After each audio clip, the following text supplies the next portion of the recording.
والصلاة والسلام على رسوله الكريم أعوذ بالله من الشيطان الرجيم بسم الله الرحمن الرحيم. Inshallah, today we will continue the introduction to the series Science from Allah subhanahu wa ta'ala, Science, History, and the Soul in Islam. Since prayer is only 7 minutes away, what I'll do is to give you an introduction of what we'll cover today. And then when we come back, inshallah, we'll expand upon them. In the discussions today, look for some very important elements that determine the shape of the edifice of Islam. Look for how the Quran came to be documented. Look for the principle of legitimacy in Islam. Whether the shura, the principle of shura, or election, if you would, or democracy, or the kingship, hereditary inheritance of the rule in Islam, whether any of these are acceptable from an Islamic point of view. Look for the important influence of wealth in human history. Faith and wealth are two of the important drivers in human affairs. Look for how faith and wealth interplay with each other, and they did in the initial phase of Islamic history, and how that shaped the shape of things to come. Because all of these things had an impact on the development of fiqh. People confuse fiqh to mean sharia. Sharia is very different from fiqh. Sharia is the unchanging word of Allah subhanahu wa ta'ala, whereas fiqh is the application of the principles of sharia to human affairs. Look for how the principles were developed in the early stages of Islam. Look for how the wealth from Iran influenced the Arabs and how that contributed to the onset of the civil wars, which culminated in the tragedy of Karbala. Look for how even in the Umayyad period there were instances, there were periods when we had towering personalities who influenced history in such basic ways, fundamental ways, that it changed the character of Iran and Egypt. It's a very broad landscape that I'm going to cover today. And some of you probably ask yourselves, well, where does all this information come from? I'll give you some references today. One of the important ones is this book in here. It's Tarikh Ibn Kathir, the history written by Ibn Kathir. It is in 13 volumes. I've had it for about 20 years.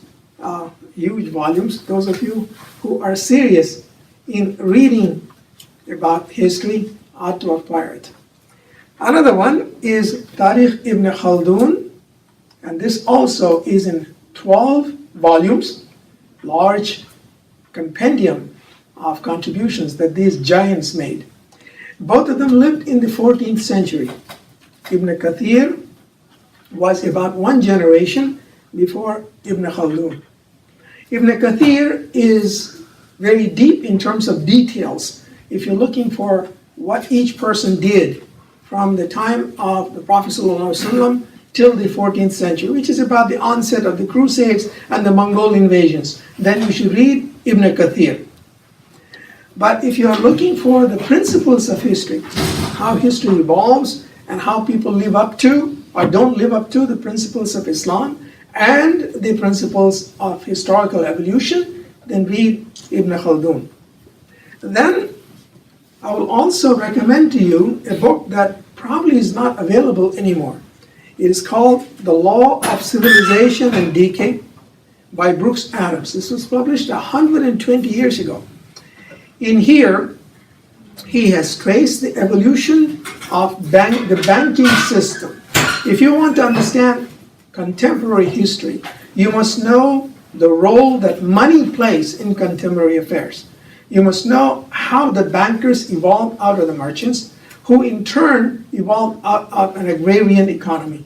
This is a very good book. If you can catch hold of it, I would highly recommend it, to especially the young people, those who have an interest in history, because this will enable you to concisely understand how evolution takes place in human affairs. And lastly, this is a book I'm sure many of you have read, The Reconstruction of Religious Thought in Islam.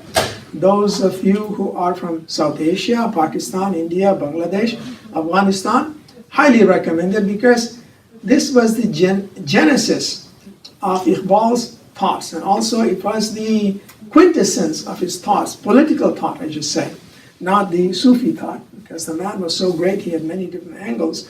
1931, given first as lectures in Allahabad and Madras, and later compiled under this document, which formed the basis for the genesis of the idea of Pakistan, and hence influenced the politics of South Asia, and in turn has influenced the politics of the world, and it continues today. So these are some references. Of course, there are other major references as well.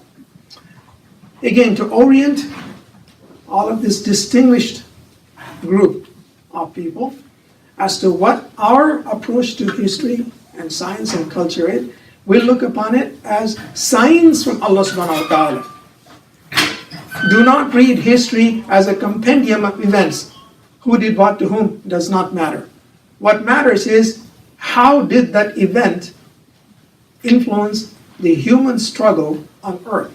How did it correspond to or did not correspond to the injunctions from the Quran?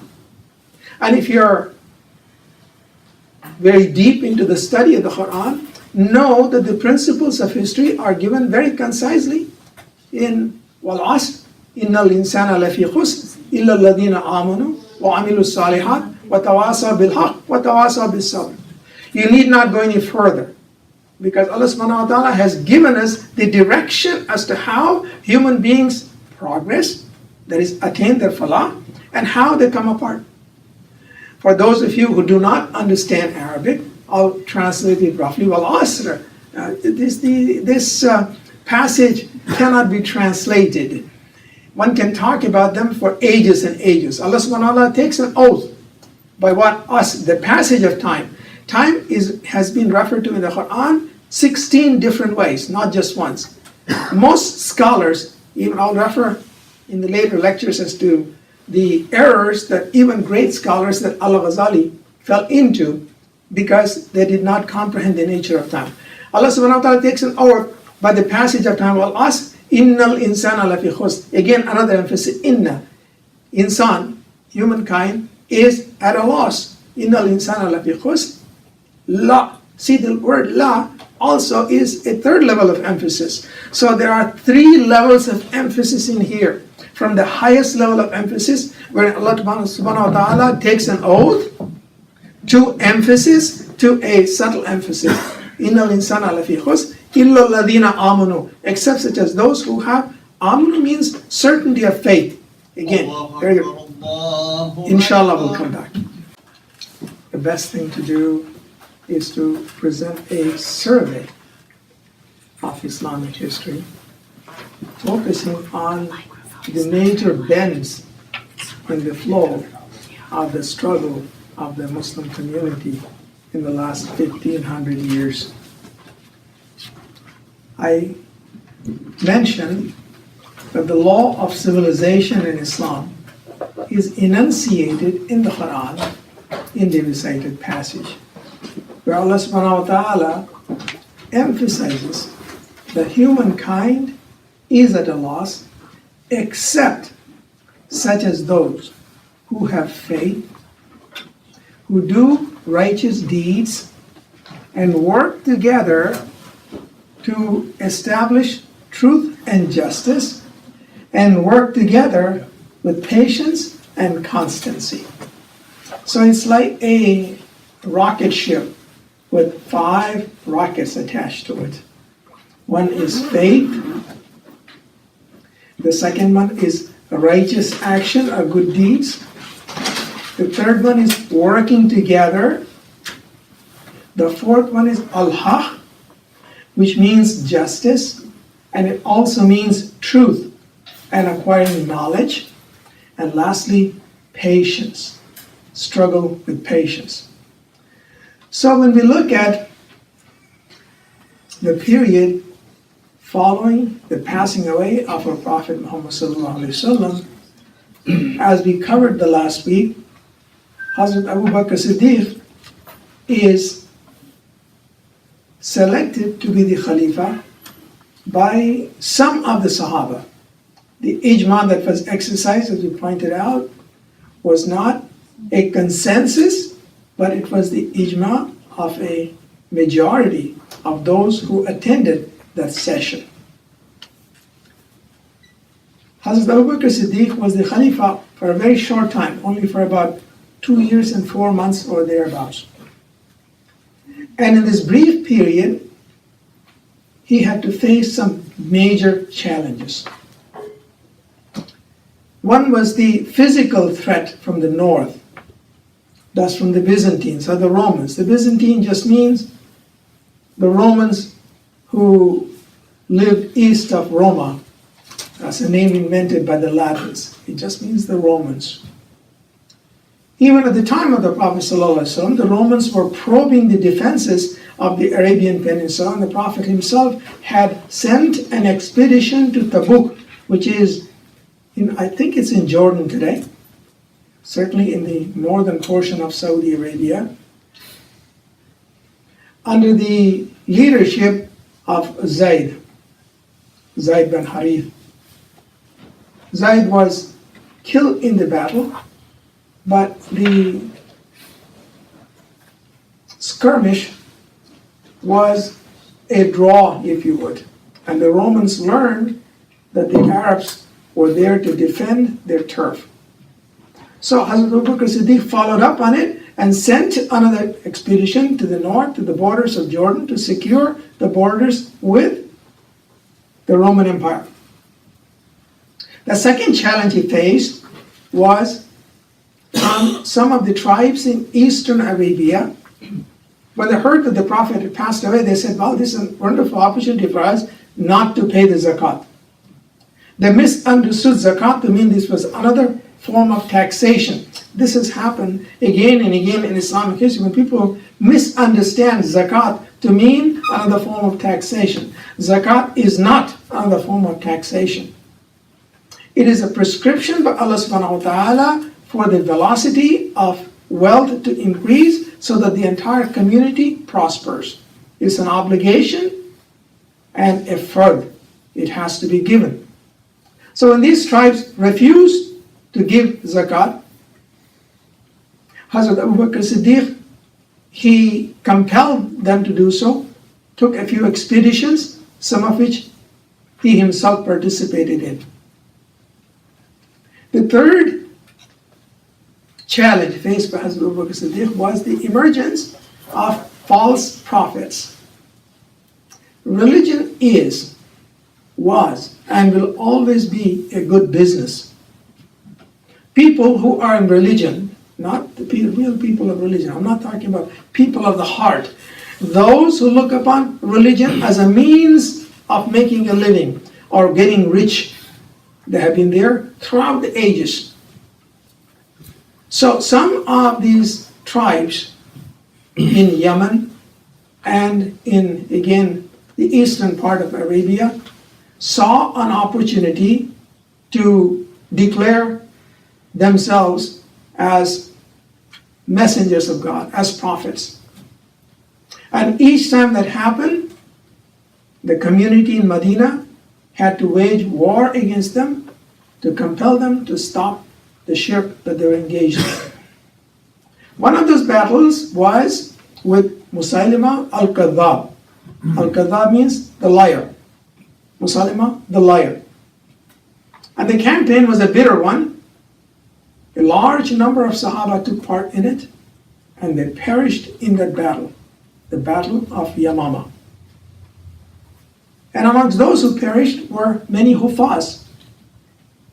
The Quran was revealed to the Prophet ﷺ as the spoken word, the dynamic word. There is dynamism in the spoken word, the dynamism that is lacking in the written word. The spoken word is dynamic. It is beautiful. It has energy in it. And the Prophet, when he spoke those words under a great deal of stress, you know how much the Prophet ﷺ suffered. He used to cover his face. He could not tolerate the incoming of the Wahi. And the Sahaba would memorize it. There were so many Hufaz, so many Sahaba who had memorized the entire Quran to heart. And in this battle, so many of them perished. So Hazrat Umar radiallahu anhu suggested to Hazrat Abu Bakr Siddiq to write down the Quran. And following that advice, Hazrat Abu Bakr Siddiq had a copy of the Quran written down. It's called Sahaf Siddiqi, the pages of Siddiq, or the book of As-Siddiq. That book did not have any vowels or consonants. As you know, Arabic is a very powerful language. It's a very flexible language. It's a beautiful language. And even today, when we pronounce it, see, a person like myself from South Asia pronounces Arabic in a different way from, say, a person from Iran, who in turn will recite it in a way different from someone from Arabia and Egypt and North Africa and Africa. You see that right here amongst the gatherers. That was the case. So the first Sahaf Siddiqi did not have vowels and consonants. It was written because people who were reading it knew how to pronounce it. That was the third contribution of Hazrat Abu Bakr Siddiq. So he passed away. And when he passed away, he left specific instructions not to appoint his son to be the next Khalifa. These are important things that I'm going to point out. The first Khalifas, Khulafai Rashidun, or the companions of the Prophet, were very conscious of the direction from the Quran, the direction from the Quran for shura, consultation, and inherently democracy. Democracy is a new word. I don't like it, but we'll use it because we understand what democracy is in today's civilization. It was inherently democratic. He left word that his own son was not to be the Khalifa after him. He nominated Hazrat Umar radiallahu anhu to be the next Khalifa. Everyone accepted it, the nomination, and they took bay'ah. Hazrat Umar radiallahu anhu was one of the giant personalities in all human history. It is not just Muslims who look upon Hazrat Umar as a great man. It is everyone. But 20, 30 years ago, there was a man who compiled a list of the 100 most influential men in history.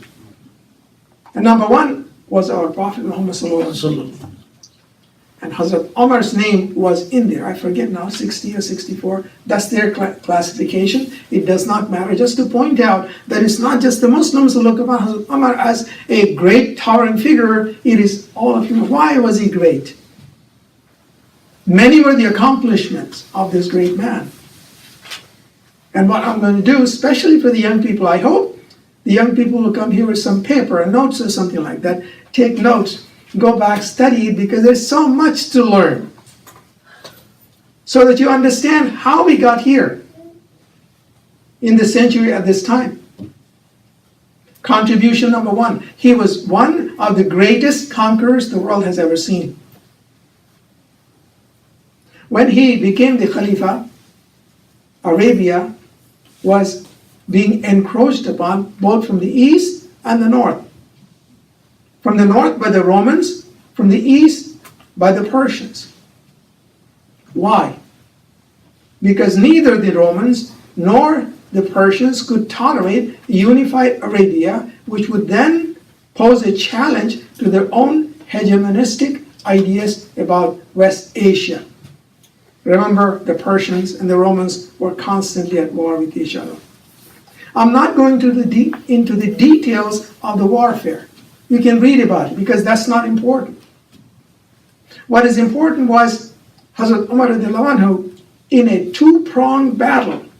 If you know anything about military strategy, military matters, it is not easy to fight a war on two fronts. He fought it, and to the north, he defeated the Byzantines, or the Romans, and took over Syria. Historical Syria includes what is today Syria, Lebanon, Palestine, Israel, Jordan, and portions of eastern Turkey and northern Iraq. So when we say Syria, historically, Sham, that's a huge area. The Battle of Yarmouk, huge battle, successful battle. Read about it.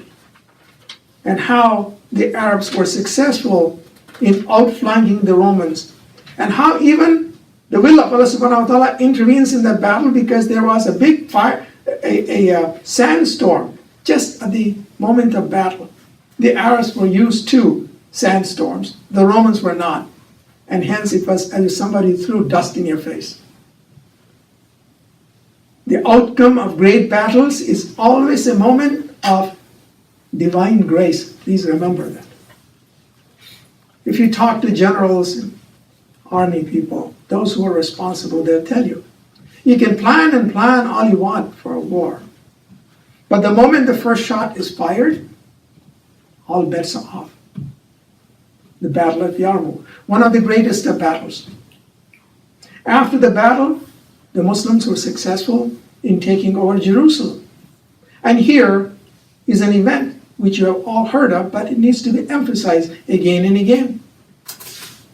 The Patriarch of Jerusalem, he said, I'll give the key to my city only to the Khalifa. The word reaches Medina, and Hazrat Umar radiallahu anhu sets out from Medina to Jerusalem. How?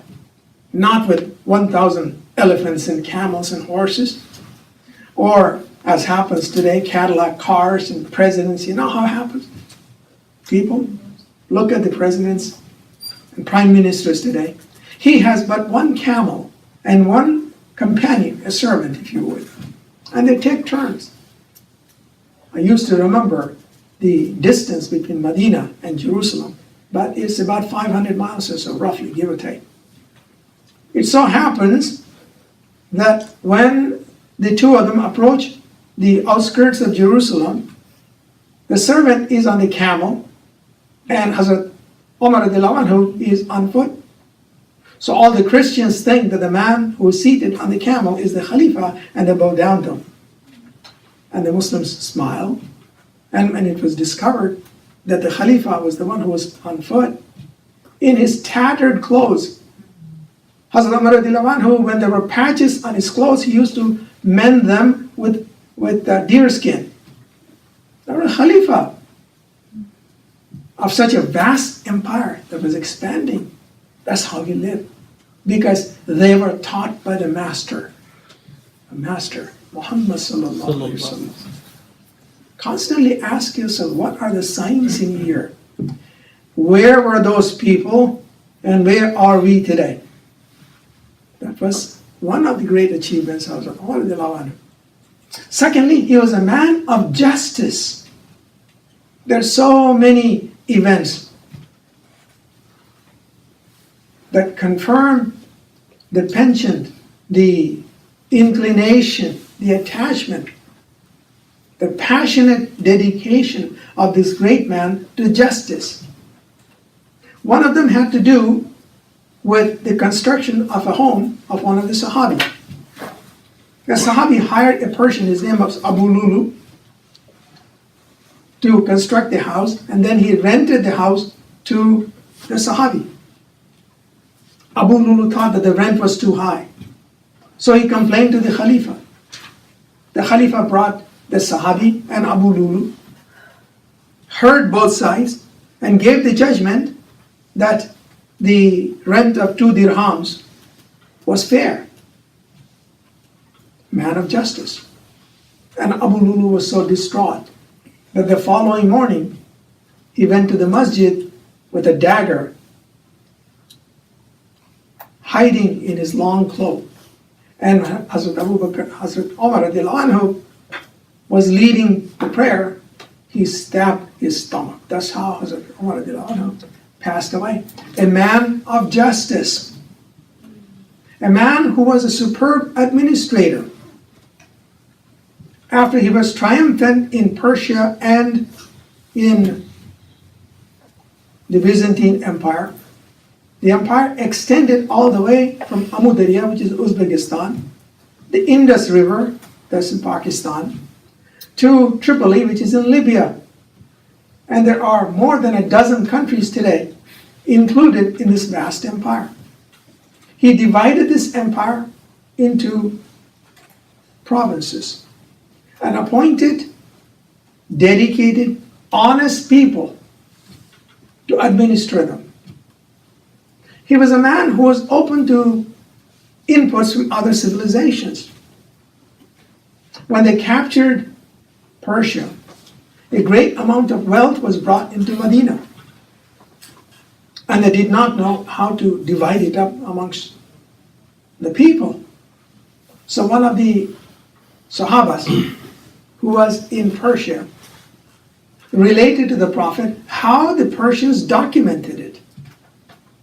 Hazrat Umar radiallahu anhu had the openness of mind to say, we will use that system. And since most of the Arabs were illiterate, he hired Persians to become the scribes. Compare the openness of those early giants to the closed-mindedness that we see today. Last week we were talking about Shia Sunni. You could see the openness that they had. Persians, they conquered people. They were not Muslims, they were Zoroastrians. They had a methodology. And Hazrat Umar says, what is good is good. We'll adopt it. He adopted it so much so that even down to our times in the Ottoman period, down to the Nizam of Hyderabad, the tradition of documentation stayed with the Muslims up until recent times. He was a great administrator. He was a man open to technology. He heard that the Persians had many technologies to offer the Arabs. One of them had to do with the construction of windmills. A new technology. The Arabs did not have windmills. Hazrat Umar radiallahu anhu ordered windmills to be built in all of the major cities, including in Medina, for the grinding of corn and other grains. A great man, an open man, a man of justice, one of the greatest of conquerors, a fair man, a humble man, a dedicated man. These were the accomplishments, the achievements. Any one of them would qualify him to be one of the greatest of people who ever lived, because his empire was as large as the empire of Alexander.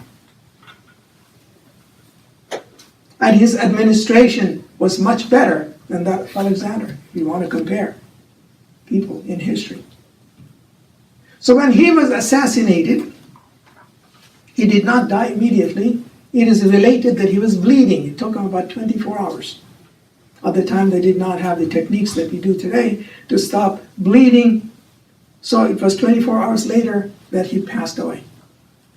Upon his deathbed, he nominated a committee of 6 people to select the next Khalifa, with the specific instructions again not to select his own son.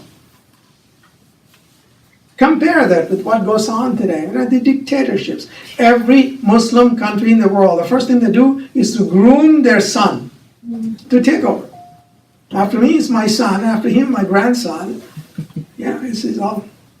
Compare that. Specific instructions. Now, some very important things happen. I want you to pay attention here. It will help you understand the genesis, the beginning of the Shia-Sunni split.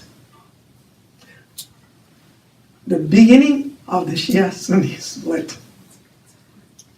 This committee appointed Abdurrahman bin Auf as the chairman of the committee. The committee consisted of Hazrat Ali, Hazrat Uthman, Hazrat Talha, Hazrat Zubair. There was another one in there. Abdurrahman went around the marketplace and he took the pulse of the community. Pay attention. See, those days we didn't have the internet.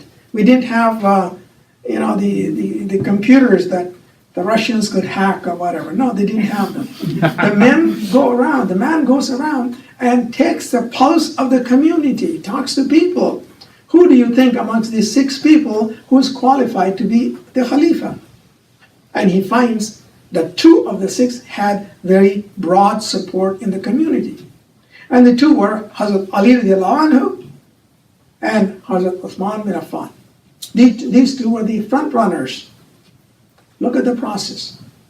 So, in a large meeting in the masjid in Medina, the following question is put to the 2 finalists. And this question is probably one of the most important questions in all of human history. The question was, will you manage the affairs of the Ummah in accordance with the Quran and the Sunnah of the Prophet and the tradition of the 2 sheikhs? Will you govern in accordance with the Quran, the injunctions of the Quran, the Sunnah of the Prophet ﷺ, and the tradition of the 2 sheikhs, meaning the tradition of Hazrat Abu Bakr and Hazrat Umar radiallahu anhu? Very important question. I'll explain to you why it was so important. Hazrat Ali radiallahu anhu was the first one to answer. He said, I will govern in accordance with the Quran and the Sunnah of the Prophet. And he stopped there. Then Hazrat Uthman was asked the same question, and he said, I will govern in accordance with the Quran, the Sunnah of the Prophet, and the tradition of the 2 sheikhs, and he was elected. The tradition of the 2 sheikhs bring into play the principle of ijma and qiyas and istihsan, 3 of the 5 important principles on which the development of fiqh is based. Inshallah, we'll cover them. Very important question. Some historians question why it was necessary to add the last part of the questionnaire, namely, in accordance with the traditions of the 2 sheikhs. Hazrat Ali radiallahu anhu was the door to the Prophet's knowledge. He was a muwahhid. His Nahjul Balagha, for instance, you read it, one of the greatest of books in terms of advice. If you want to advise your children, read Nahjul Balagha. One of the greatest of books. He saw that some of the things that might have been done during this period might not be things that he would conform to. But Hazrat Usman accepted it, and that was the opinion of the majority of those who were there, and he was accepted the Khalifa. In here also, I'll point out a few things. You see, you probably hear of the Zaydis sect. The Zaydis live in Eastern Arabia. They used to be the majority in Yemen until the convulsions of recent years. The majority in Oman. In the 18th and 19th century, Oman was a major power in the Indian Ocean, who was battling the Portuguese. They were Zaydis. The Zaydis believe in the Khilafah of Hazrat Abu Bakr, Hazrat Umar, and Hazrat Ali, but they do not believe in the Khilafah of Hazrat Usman. Giving you some ideas so you understand why this, the interplay of the various different groups as to how it happens. In any case, Hazrat Usman becomes the Khalifa. Now what happens at the time of Hazrat Usman? Several things. The momentum that was generated by Hazrat Umar, the towering personality, carries through Islamic history in the first 6 of the 12 years of the Khilafah of Hazrat Uthman. Hazrat Uthman was already 70 years old, more or less, when he becomes the Khalifa. He was a shy man. He was a man of piety who had contributed a great deal to the Islamic community. He was married one after the other to two of the daughters of the Prophet ﷺ. A man of beautiful character, but he was a shy man. A characteristic which in an individual is an asset, but in a ruler is a liability. Now, another important thought. Wealth, the power of wealth and how it influences human beings and how it influenced Islamic history. The wealth of Iran came to Medina and some people took advantage of it. Wealth is a corrupter. Just as civilization advances by faith and knowledge, it is destroyed by ignorance and wealth. Wealth that is abused. Since Hazrat Osman was not a strong individual like Hazrat Umar radiallahu anhu, some people, especially from his own tribe of Banu Umayyah, took advantage of it. And if you read Ibn Kathir, he has given details of it as to how much wealth was accumulated by some of the well-known Sahaba. But then those who argue from the other point of view, they say it was all acquired legitimately, and therefore there was nothing wrong with it. That is true. However, what happens when wealth comes in is that people lose their pristine character, their character that brings out the best in us. Chivalry, honesty, working together. We lose that. Wealth destroys it. Look at rich people in most countries, big fat bellies, and the poor people. They help each other. Wealth was the principal reason for the onset of the civil wars. Not the Shia Sunni split, because Hazrat Ali radiallahu anhu worked with Hazrat Abu Bakr Siddiq and Hazrat Umar radiallahu anhu. He worked beautifully. All the legal questions were referred to him. He gave the rulings, and the rulings that took place at the time of Hazrat Umar radiallahu anhu became the basis, certainly for the Maliki fiqh and also for the other schools of fiqh, Sunnah school of fiqh I'm talking about. It was not the Shia Sunni. It was the wealth from Persia. And this changed the character of some of the people. Corruption set in. It is related that the secretary, whose name I have documented but I don't remember here, the secretary of Hazrat Uthman had accumulated so much wealth. They give, again, details, especially Ibn Kathir. If you want to read the details, read them.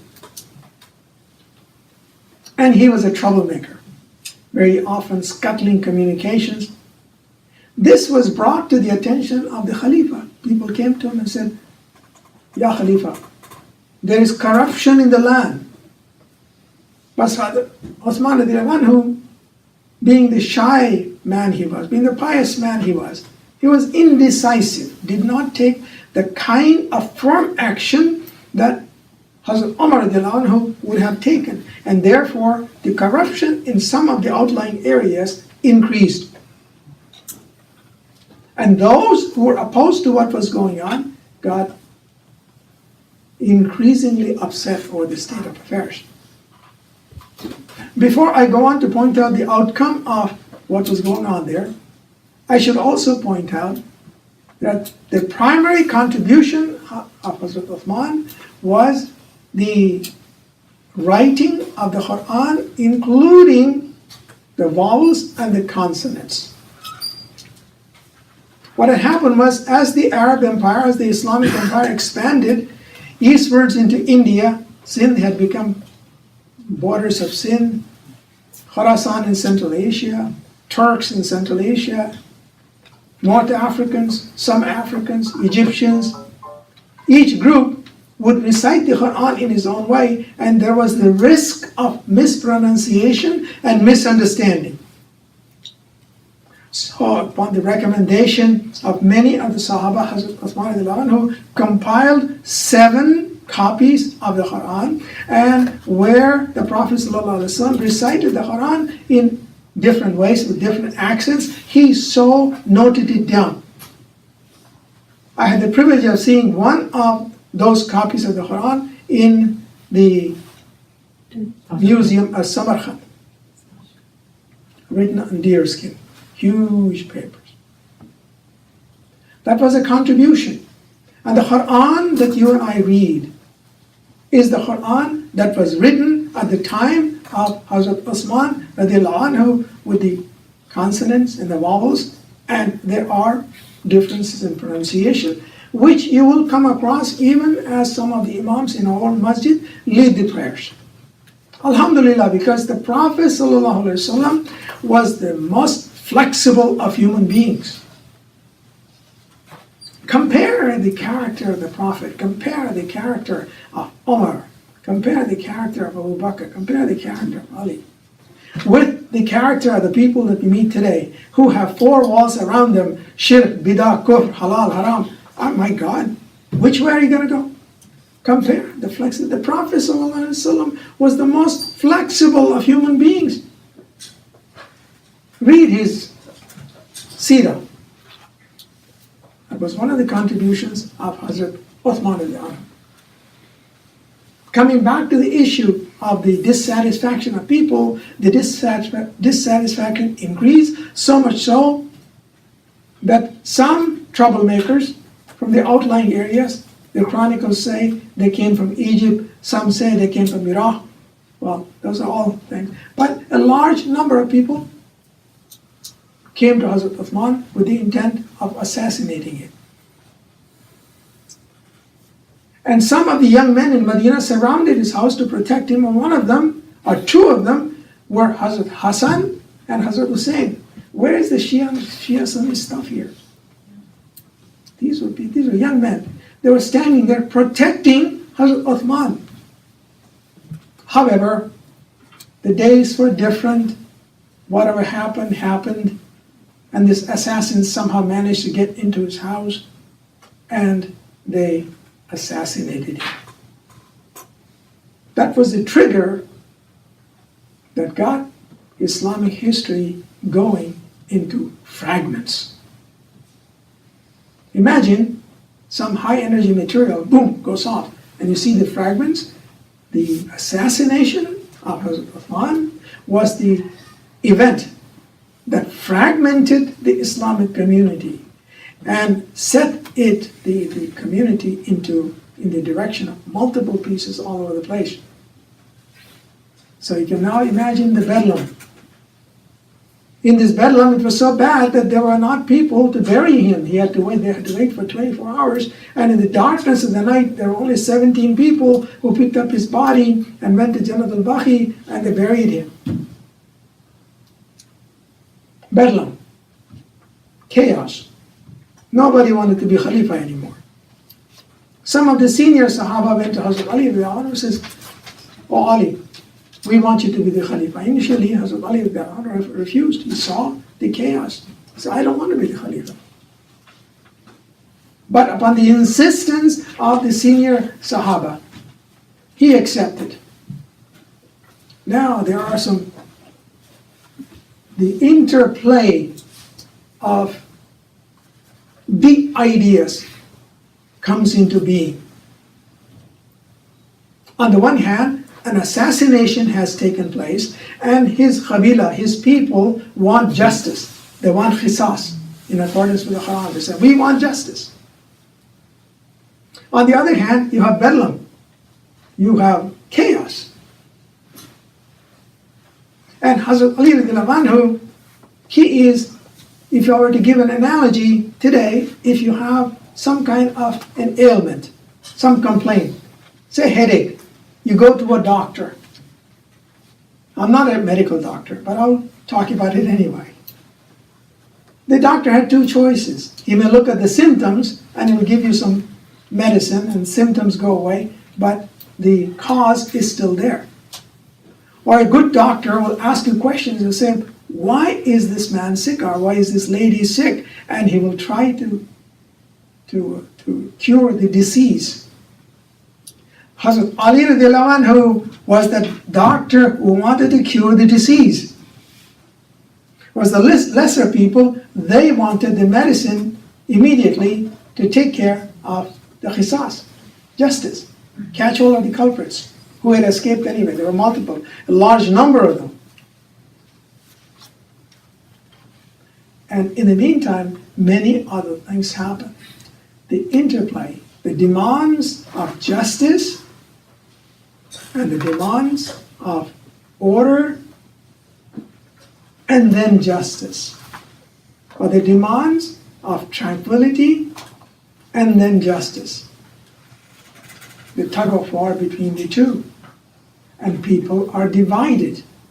The great Islamic community now divided. And amongst them all, the first one who takes up the sword is Hazrat Aisha Siddiqa. He belonged to Banu Umayyah. She belonged to Banu Umayyah. She felt that qisas had to take place, that the justice had to be done for the drawing of the blood of Hazrat Uthman radiallahu anhu. She collects a group of 300 people and sets out in the direction of Kufa, where lived some of the assassins of Hazrat Uthman, to mete out the justice. Now again, think of it.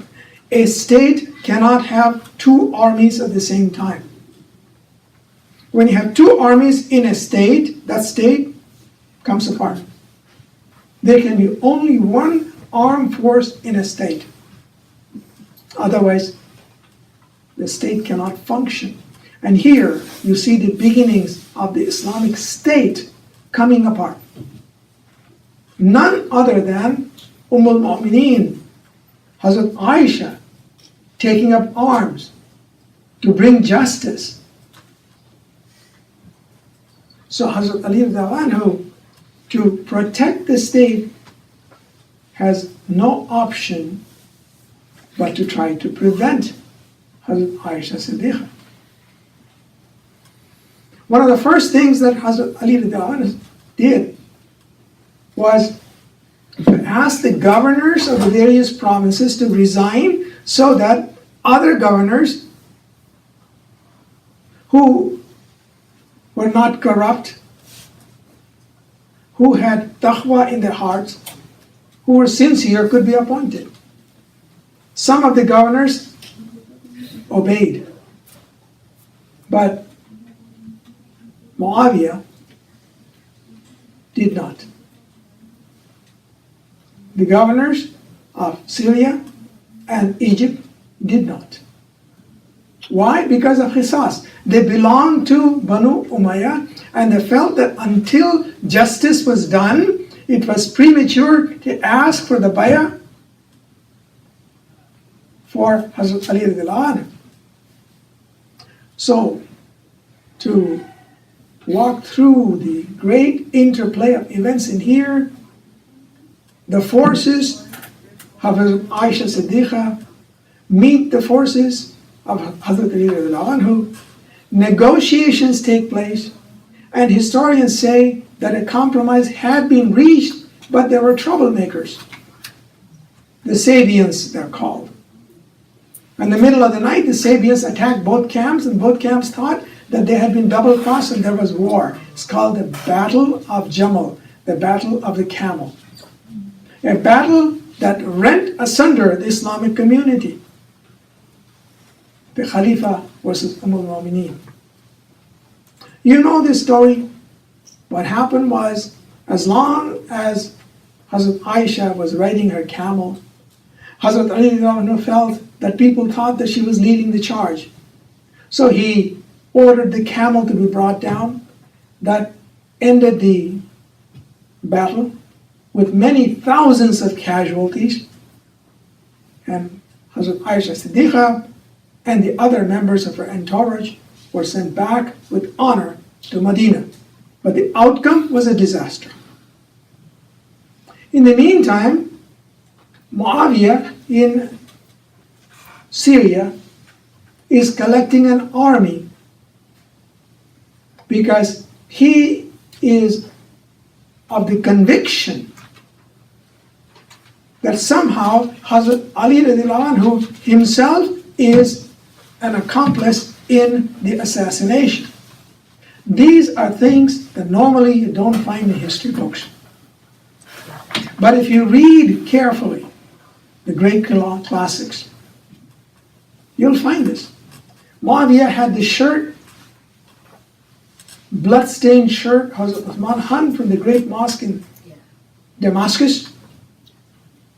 People who came to Damascus wept and took the bayah, and they wanted to take revenge.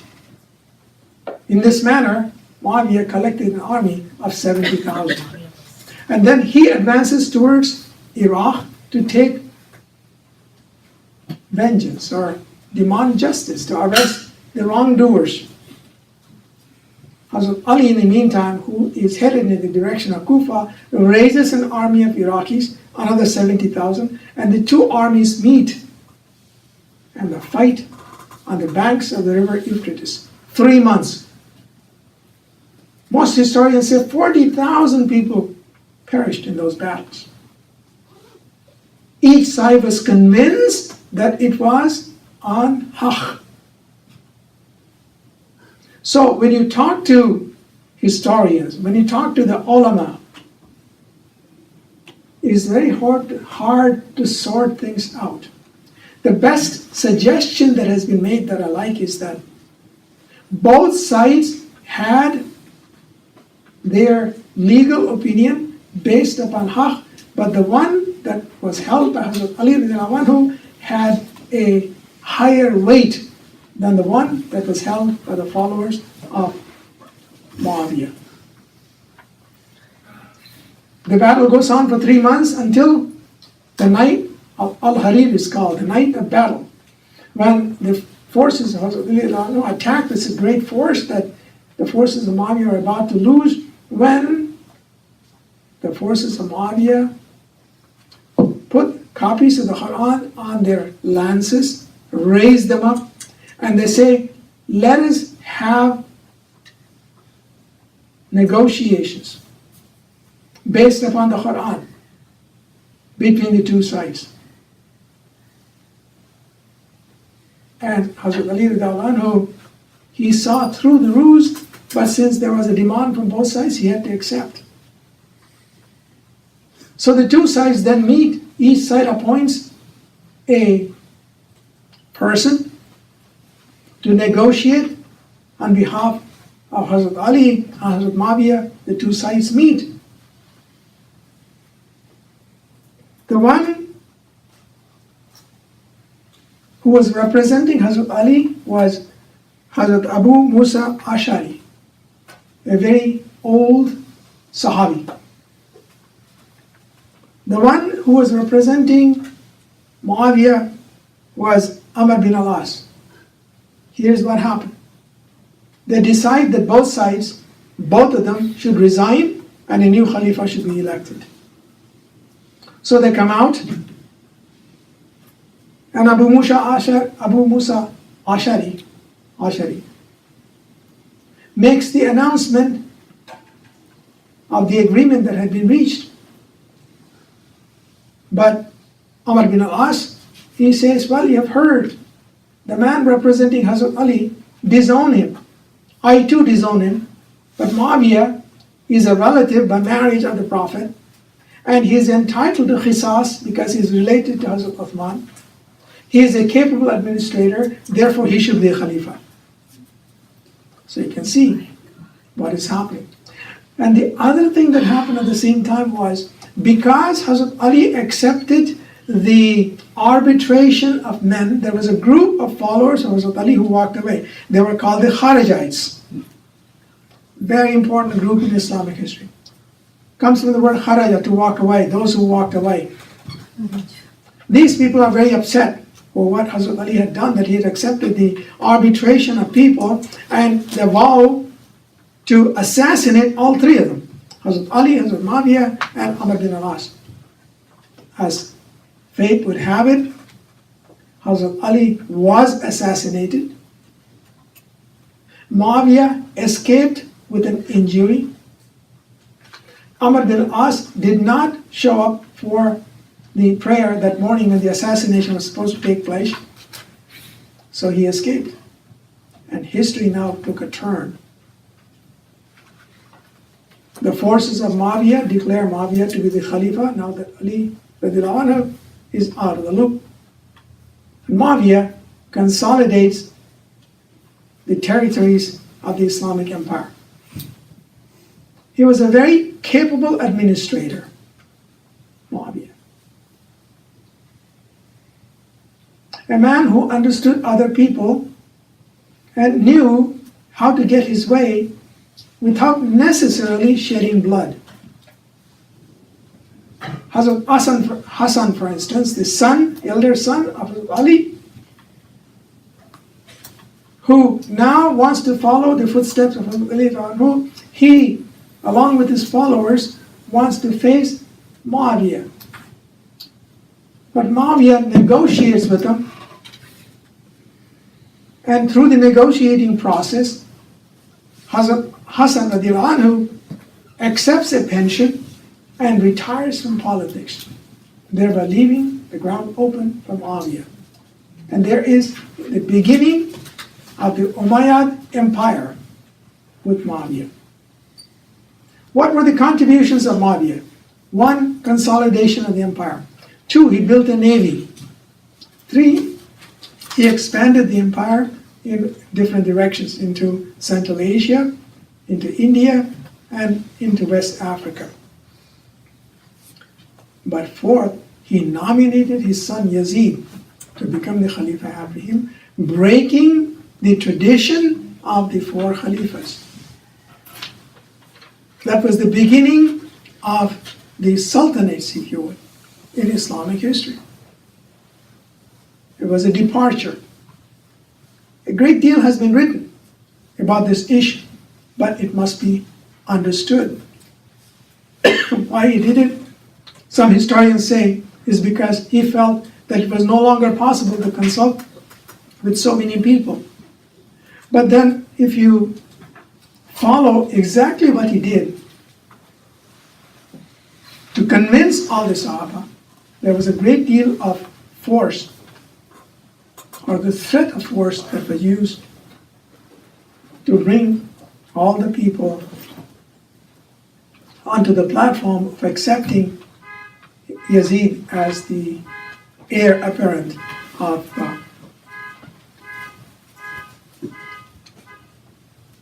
Muawiyah.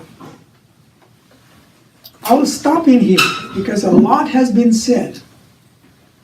Much has happened in this last 30 years that I have covered, many different ideas. To recap briefly, the overcoming of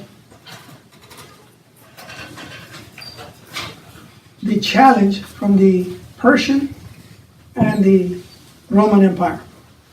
Secondly, the compilation of Sahaf Siddiqi, and then later the compilation, the writing down, not compilation, of the Quran. The consolidation of the Islamic Empire and its administration. The introduction of technology, the introduction of madrasa, learning. The influx of the wealth from Persia, which causes dissension in the community, giving rise to the onset of the civil wars, the wealth of Persia. The assassination of Hazrat Uthman, who was not able to govern the empire, which now was a rich and powerful empire, which in turn, the assassination in turn, triggers a series of events resulting in the Battle of Camel and the Battle of Al-Harir, in which forces of the Umm al-Mu'mineen at one time were arrayed against the forces of Hazrat Ali. Forces from Syria were arrayed against the forces from Iraq, and the community falls apart. Lessons.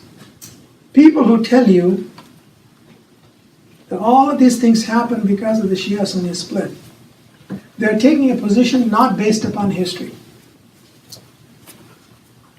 You have to take a deeper look into what went on, the influence of wealth, the positions taken by different people, the actions that were taken by them, the missteps that were taken, misunderstandings that were taken, the characters who lurk around like the Sabians and the Kharijites were always bent upon causing mischief and dividing up the community.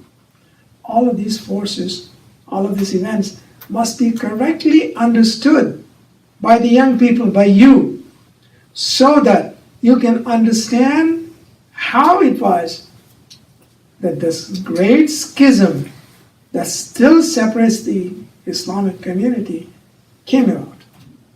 And what were the signs in there? What was Allah subhanahu wa ta'ala? What is Allah subhanahu wa ta'ala teaching us through those signs? With that, I leave you. Inshallah, we'll pick it up next week as to where we are leaving off. Perhaps next week, we'll cover the onset of the Abbasid Empire and the beginning of the age of philosophy and science. With that, I conclude, and I invite comments, questions, anything you wish to say. Sir. So why Hazrat Ali Razillahu Ta'ala did not want to take the khasas of Hazrat Usman Razillahu Ta'ala murder? Repeat the question, please. The question is, why did Hazrat Ali Radhiyallahu anhu did not want to take the qisas? He did. Except that imagine, this is a situation, a social situation. There's chaos there. No order. And indeed, Hazrat Ali Radhiyallahu anhu, when he left Medina, he went to Kufa and made Kufa the capital of the Islamic Empire. And in the masjid, he asked people, who amongst you is the assassin of Uthman? And chroniclers say that 10,000 people raised their hands. They said, we are the assassins. There's chaos. So, when you have a situation of chaos, how can you administer justice? That's reason number one. Reason number two is that it's very hard to fathom Hazrat Ali Radhiyallahu anhu, because Hazrat Ali Radhiyallahu anhu is a man of spirit. He looked upon the Khilafat as a spiritual Khilafat. He looked upon the mandate of the Islamic community as a spiritual mandate. Kuntum khayra ummatin ukhrijat linnas. He understood that in a spiritual sense. It's not always easy to understand the sayings and the doings of Hazrat Ali Radhiyallahu anhu. He's an unusual man. Unfortunately, he was assassinated too soon, and we were not able to see the full flowering of his thoughts. Those were the two reasons. But this question has been asked again and again and again throughout history, and it's still being asked today. Good question, sir. Can you go into 5 minutes to Lesha. Can you go into some more details of how Persian wealth corrupted the empire and the people around Hazrat Usman? Ibn Kathir records that, for instance, Talha and Zubair, who are well-known Sahabas, how rich they had become. And he mentions many other people who had accumulated enormous wealth. One example would be when the material from the fall of the Persian Empire arrived in Medina, One of the items was a large carpet. It was called Farshe Bahar, the carpet of spring. Historians say it was so large that it would accommodate 1,000 people at dinner, and the emperor himself used to entertain his guests on that carpet. Some people wanted to keep it. Hazrat Umar radiallahu anhu, he realized the dangers inherent in the accumulation of wealth and items of splendor and how they influence the character of a people. Hazrat Ali radiallahu anhu recommended that the carpet be shredded. Ultimately, that recommendation was accepted and the carpet was shredded. How did it affect it? It affected it because people were using the monies that went into Baitul Mal for their own aggrandizement. For instance, the secretary of Hazrat Osman, he got to be a very wealthy man. They were siphoning out money, some people, bad people. Corruption destroys a civilization. People didn't like it. Situation very similar to what happens in many instances today. I'm sorry I missed the last lecture, but what Shias believe that the seeds of division started up as soon as Prophet ﷺ died. So I'm hearing is that we Sunnis also believe don't believe that. Well, it's According not, to you, it seems to me that you are saying that it really divisions were at the time of Usman, after Usman or something. it's not a question of what the Sunnis believe in or Shias believe in. That's not the purpose of this series. The purpose of the series is to take you 2 or 3 levels above it and look at the events and connect the dots yourself. Not accept what other people have said. Of course, the Shias say, and the Sunnis say, and last week also we had disagreement as to, it's okay to disagree. What I'm trying to do is to present the events in such a way that you ask yourself, what was really happening there? What was the role of faith? What was the role of wealth? What was the role of tribalism? What was the role of the false prophets? What was the role of the other empires? In other words, we have to ask ourselves those questions so that we can transcend the divisions that are there in our communities and build a community in accordance with the Quran and the Sunnah of the Prophet. That's the purpose of this series. What the Shias, I have heard the Shias, I've heard so many discussions. I'll share this in a humorous incident. Way back, about 25 years ago, I lived in Albuquerque, and a good Iranian friend of mine, after this discussion went on for a couple hours, he says to me ultimately, you know, Brother Nazeer, the differences between the Sunnis and the Shias is this. We live in a house which has furniture. You Sunnis live in a house which has no furniture. So, I mean, it's there. I know. So, but nonetheless, we have to learn. We have to know what really went on. I've given you some insights that normally are not presented. How the election took place, what questions were put, the importance of those questions. These were enormous things that are put under the rug. See, the answer to the question that you raised is this. Why did Hazrat Ali radiallahu anhu follow and took bayah from bayah of Hazrat Abu Bakr and Hazrat Umar, and even of Hazrat Uthman radiallahu anhu? Why? Indeed, in sometimes when Hazrat Umar went to accept the keys of Jerusalem, he appointed Ali radiallahu anhu to be the Khalifa, resident Khalifa. Allahu Akbar, Allahu Akbar. These are facts. So we have to be cognizant. I'd like to thank you.